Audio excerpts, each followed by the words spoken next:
கிருஷ்ண ஏவ he லோகானாம் உற்பத்திரபி சாப்யயः கிருஷ்ணஸ்ய he கிருதே பூதம் இதம் விஸ்வம் சராச்சரம். பகவான் செய்த எத்தனையோ அவதாரங்களுக்குள்ளே ஸ்ரீ கிருஷ்ணாவதாரம் நமக்கெல்லாம் மிகவும் நெருக்கமானது. திவ்யதேசங்கள் கோவில்கள் அனைத்துமே பொதுவாக விபவாவதாரங்களுடைய நீட்சியாகத்தான் கொண்டாடப்படுகின்றன. ஒரு நதியில் பெரிய வெள்ளம் எடுத்து ஓடியதென்றால் அந்த வெள்ளம் வடிந்த பிறகு ஆங்காங்கு சின்ன சின்ன குட்டைகளில் தண்ணீர் தேங்கி நிற்கும் அல்லவா? அதைப்போல்தான் அவதாரங்கள் என்பவை ஒரு பெரிய வெள்ளமிட்டு ஓடக்கூடிய நதியைப் போலே. அந்த வெள்ளம் வடிந்து அவதாரம் முடிந்த பிறகு அதிலிருந்த தண்ணீர் ஆங்காங்கு கோவில்களில் அர்ச்சாவதாரமாக விக்கிரக வடிவத்திலே பகவான் மிச்சம் இருக்கிறார். அர்ச்சாவதாரங்கள் விபவத்தினுடைய ஒரு நீட்சி என்று நாம் கொள்ளலாம்.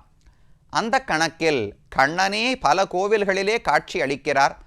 கிருஷ்ண க்ஷேத்திரங்கள் என்று பொதுவாக 5 திருத்தலங்கள் கொண்டாடப்படுகின்றன. இதற்கு முன்னால் அதில் 4 திருத்தலங்களை பார்த்துவிட்டோம்.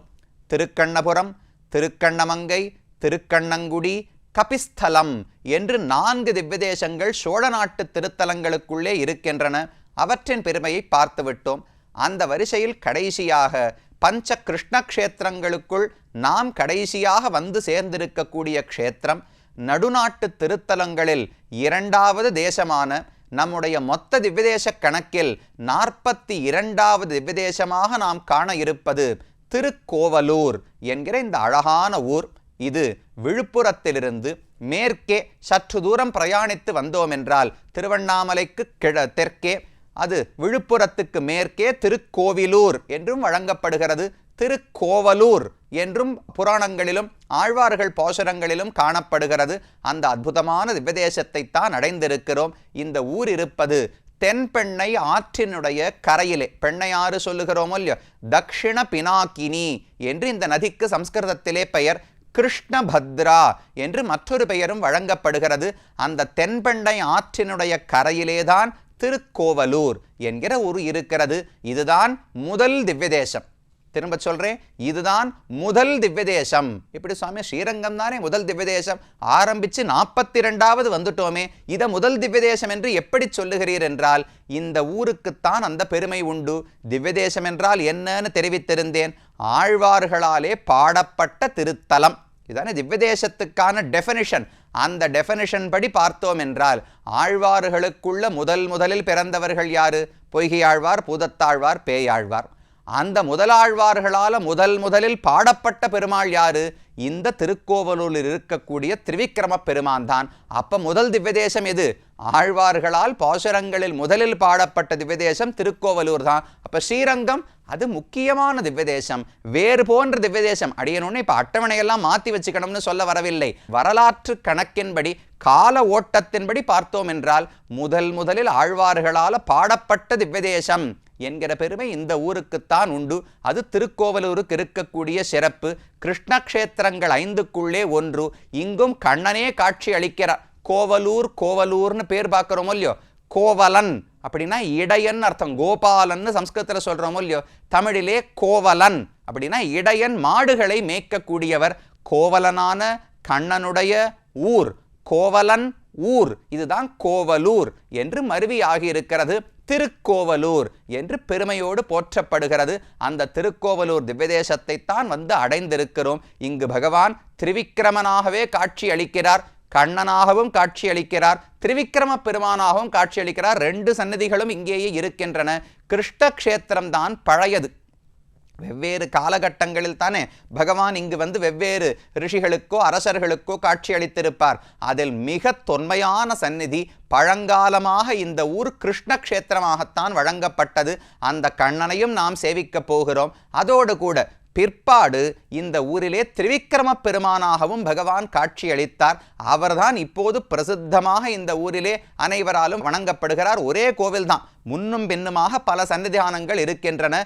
அந்த திருக்கோவலூர் திரிவிக்ரம பெருமான் ஆயனார் என்று அவருக்கு திருநாமம். ஆயன் அப்படின்னா இடையன் அர்த்தம் இல்லையோ, ஆயனாருடைய திருமாளிகை தான் ஆயனாருடைய கோவில், இடையனான கண்ணனுடைய கோவில், அது திருக்கோவலூர் என்று வழங்கப்படுகிறது.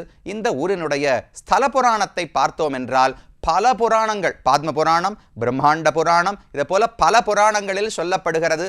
நாரதர் இங்கு தபசு பண்ணியிருக்காராம், பிரம்மாவே இந்த இடத்திலே தவம் செய்திருக்கிறார், பல கிண்ணறர்கள் இந்த இடத்திலே தவம் செய்திருக்கிறார்கள். இதெல்லாம் முன்காலத்திலே நடந்தது. அதற்கு பிறகு மார்க்கண்டேயர், கீழே பார்க்கும்போது தேவநாத பெருமானுடைய திருவடிக்கு கீழே மார்க்கண்டேயர் அமர்ந்திருக்கிறார்னு பார்த்தோம் இல்லையோ, அந்த மார்க்கண்டேயருடைய தகப்பனார் தந்தைக்கு மிருகண்டு என்று பெயர். அவரும் ஒரு பெரிய ரிஷியாக இருந்தார். அந்த மிருகண்டு முனிவர் பகவானை குறித்து தவம் செய்து கொண்டிருந்தார். அவரை தரிசிக்க வேண்டும் என்கிற ஆசையோடு தவம் செய்தார். அவருக்கு ஆசை வாமன திரிவிக்ரம அவதாரங்களை காண வேண்டும் என்பது.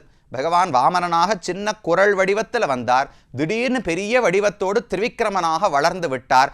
அவர்களை தரிசிக்க வேண்டும் என்று அவருக்கு ஆசை ஏற்பட்டது. அதன்படிக்கு என்ன பண்ணலாம்னு யோசித்து கொண்டிருந்தார். அப்ப தவம் செய்யும் போது பிரம்மா அவருக்கு முன் தோன்றி, இங்கு தவம் செய்தால் போராது, நேர தெற்கு பாரதத்திலே தமிழகத்திலே திருக்கோவலூர் என்று இடம் இருக்கு, கிருஷ்ணாரண்யம், கண்ணனுக்கான ஒரு ஊர் இருக்கிறது. அந்த இடத்துக்கு போய் நீர் அங்கு தவம் செய்தீர் என்றால் அது மட்டும் போராது, அன்னதானம் பண்ணணும், வருபவர்களுக்கெல்லாம் அன்னதானம் செய்து கொண்டு தவம் செய்ய வேண்டும், இருந்தால் பகவானை காணலாம் என்று பிரம்மா அவருக்கு சொன்னார். சரின்னு மிருகண்டு முனிவர் தன்னுடைய மனைவி மித்ராவதின்னு அவளுக்கு பெயர், அந்த மித்ராவதியும் அழைத்து கொண்டு இந்த ஊருக்கு வருகிறார். வந்து அன்னதானம் செய்து கொண்டிருந்தார். ஒரு நாள் பகவானே ஒரு வயதானவர் முதியவருடைய வேடத்தை இட்டுக்கொண்டு நேர இடத்துல வந்து சோறு வேண்டும்னு கேட்டார். அன்னைக்குன்னு பார்த்து அன்னதானம் எல்லாம் பண்ணி முடித்து விட்டார்கள். மிச்சம் ஒண்ணுமே அன்னம் இல்லை. இவர் உடனே மனைவி இடத்துல போய் ஏதாவது செய்ய வேண்டும், இவருக்கு எப்படி உணவிடுவதுன்னு கேட்டார். மனைவி கண்ண மூடி ஒரு நிமிஷம் பகவானை தியானித்து கொண்டு மறுபடியும் பாத்திரத்தை எடுத்த போது அந்த பாத்திரம் முழுக்க அன்னப்பிரசாதம் இருந்ததாம். அவளுக்கும் ஆனந்தம், மிருகண்டு முனிவருக்கும் பேரின்பம். உடனே அந்த பாத்திரத்தை பிடுங்கி கொண்டு வெளியில வந்திருக்காரே அந்த வயோதிகருக்கு உணவிட வேண்டும்னு வெளியே வந்து பார்த்தால் பகவான் சங்க சக்கரங்களோடு அழகான வடிவத்தில் காட்சி அளித்தார். இவர் செய்த அன்னதானம், இவர் செய்த தவம், அது ஒரு 2 பேருமாக சேர்ந்து. தனியாக பொதுவாக ரிஷின்னு சொன்னால் சுவாமி குடும்பம் இருக்காது, மனைவி மக்கள் செல்வம் அனைத்தையும் விட்டு விட்டு எங்கேயோ காடுகளிலும் மலைகளிலும் தியானம் செய்வார்கள் இப்படின்னு தானே நினைக்கிறோம். இவரை பாருங்க, மனைவியோடையே சேர்ந்து இந்த ஊருக்கு வந்தார், நன்னா தவம் செய்தார். இருவருமாக சேர்ந்து பகவானை தரிசித்தார்கள். சங்க சக்கரங்களோடு பீதாம்பரத்தோடு அழகான வடிவத்தை பகவான் அவர்களுக்கு காட்டி கொடுத்தார். அதிலான அவருக்கு திருப்தி கிடையாது. அவர் பிரார்த்தித்தார், எனக்கு இந்த வடிவம் வேண்டாம், எனக்கு வாமனாவதாரத்தை சேவிக்கணும், திரிவிக்ரம அவதாரத்தை சேவிக்க வேண்டும், அதில் தான் எனக்கு ஆசைன்னு சொன்னார். ஏனால் ரொம்ப விசித்திரமான அவதாரம் அல்லவா. பொதுவாக இவ்வளவு வேகமாக பல காரியங்கள், கிருஷ்ணாவதாரம், ராமாவதாரம், வராகர், நரசிம்மர், ஒவ்வொரு அவதாரத்திலும் ஒவ்வொரு சிறப்பு உண்டு.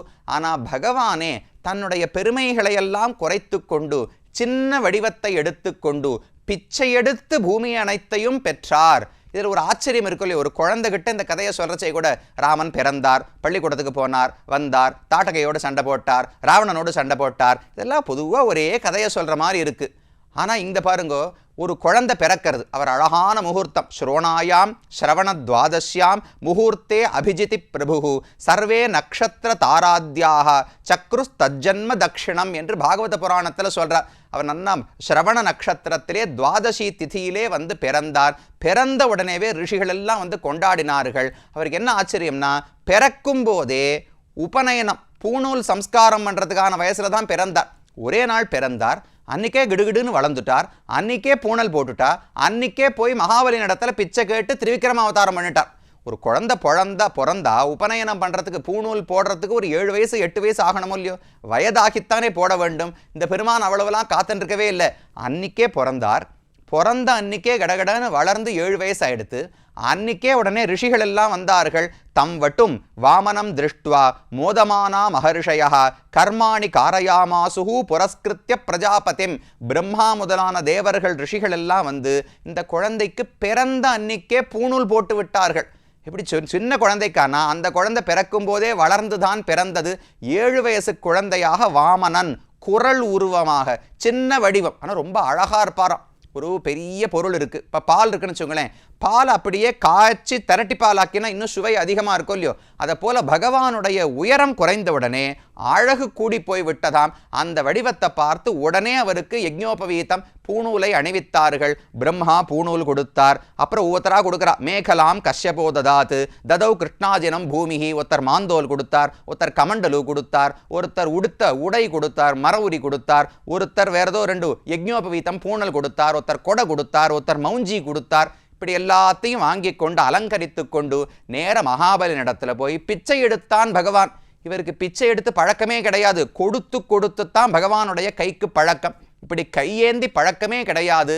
முதல் முறையாக கையேந்தி கோட்டம் கை வாமனன் அழகா குவித்து கொண்டு எனக்கு பிச்சை இடு, 3 அடி மண்ணு கொடுன்னு கேட்டு அதை வாங்கி விடுகிடுன்னு பெருசா வளர்ந்தார் அல்லவா, அந்த அவதாரம், அந்த ஆச்சரியத்தை தரிசிக்க வேண்டும் என்று இந்த முனிவருக்கு ஆசை.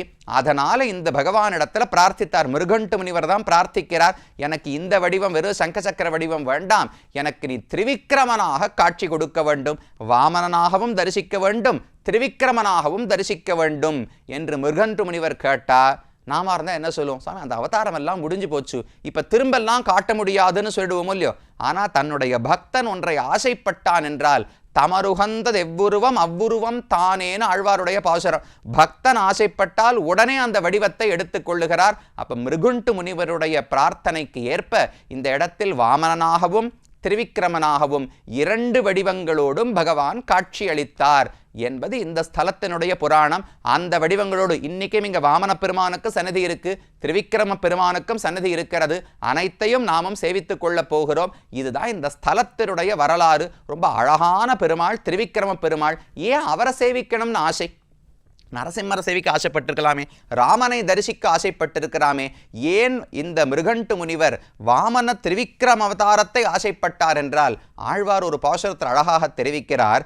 கேட்டு உணர்ந்தவர் கேசவர்க்கு ஆளன்னி ஆவரோ, வாட்டமிலா வன்கை மாவலி வாதிக்க வாதிப்புண்டு, ஈட்டங்கொள் தேவர்கள் சென்னிறந்தார்க்கு இடர் நீக்கிய, கோட்டம் கை வாமனனாய்ச் செய்த கூத்துக்கள் கண்டுமே.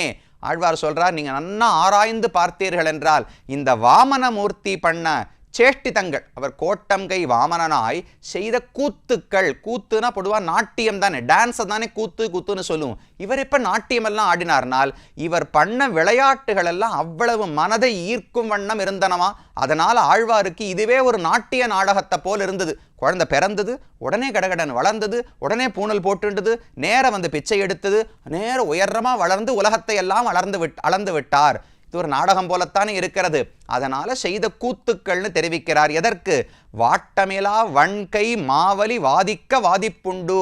கொடுத்து கொடுத்து பழகின மகாபலி அவன் வாதிக்க, அவன் தேவர்களை எல்லாம் துன்புறுத்தினான். அவர்கள் துன்பம் தாங்க முடியாமல் ஈட்டங்கொள் தேவர்கள் சென்று இறந்தார்க்கு இடர் நீக்கிய, உடனே கூட்டமா தேவர்கள் எல்லாம் கூடி பகவானிடத்திலே பிரார்த்தித்தார்கள், நீதான் எங்களுக்கு துன்பத்தை போக்க வேண்டும் என்று. இடர் நீக்கிய, கவலைப்பட வேண்டாம், நான் பிறந்து உங்கள் கஷ்டத்தை தீர்த்து கொடுக்கிறேன் என்று பகவான் சொல்லி அப்பதான் பிறக்கிறார். அதிதிக்கு மகனாக, இந்திரனுக்கு தம்பியாக பிறக்கிறார். சஹஸ்ரநாமத்தில் உபேந்திரஹா வாமனஹா பிராம்சுஹு அமோகஹா சுச்சிஹி ஊர்ஜிதஹா அதீந்திரஹா இதெல்லாம் வாமனாவதாரத்துக்கான திருநாமங்கள். உபேந்திரன் அப்படின்னா இந்திரனுக்கு பின் பிறந்தவன், இந்திரனுடைய தம்பி என்று பொருள். அப்ப இந்திரனுக்கு தம்பியாக பிறந்தார். ஆனால் அதீந்திரஹா, இந்திரனை விட மிகுந்த சக்தி உடையவராக, மிகுந்த புகழ் உடையவராக இருந்தாரோ இல்லையோ அந்த வாமனமூர்த்தி, அவருடைய வளர்ந்த வடிவமான திரிவிக்ரமமூர்த்தி. இந்த 2ம் தான் பற்ற வேண்டியவை. கேட்டும் உணர்ந்தவர் கேசவர்க்கு ஆளன்றி யாவரோ. அப்ப இப்படி பிச்சை எடுத்து உலகங்களை பெற்றான்னு கேள்விப்பட்ட பிறகும் இந்த பகவானிடத்தில் ஆசை வராவிட்டால் அவர்கள் என்ன என்று சொல்லுவது? அப்ப மிருகண்டுவுக்கும் இந்த வடிவத்திலே ஆசை. அதனால இந்த இடத்திலே பகவான் திரிவிக்ரமனாக காட்சி கொடுத்தார். இது ஊரினுடைய ஸ்தல புராணம். இனி கோவிலுக்குள் சென்று என்னென்ன சன்னதிகள் இருக்கின்றன, மூலவர் பெருமான் பெரிய வடிவத்தோடு காட்சி அளிக்கிறார், அந்த பகவானையும் தரிசிப்போம்.